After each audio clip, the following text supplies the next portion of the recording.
Kalusugan ng mga atleta sa 2025 R1AA Meet mahigpit na tinututukan ng otoridad dahil sa mainit na panahon. Sundan sa report.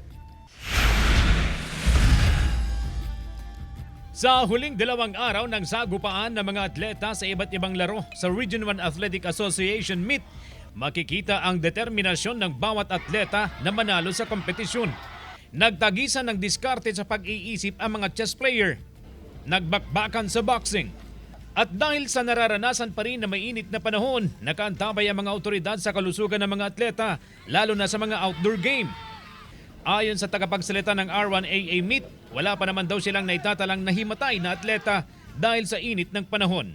Kung talagang kailangan naman po yung medical assistance, mayroon naman po yung mga naka-standby po doon na mga medical teams. Samantala, as of 4 p.m. ngayong araw, namamayagpag pa rin at hindi natitinag sa unang pwesto ang Lawag City.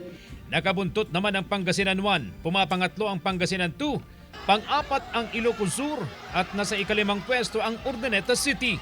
Una kasi yung commitment ng mga bata, no, at saka yung mga coaches. So right after nung local meet ng Lawag, ng Lawag City Athletic Association meet, and at saka yung inter-school, nag-start na rin kaming little by little nag-training.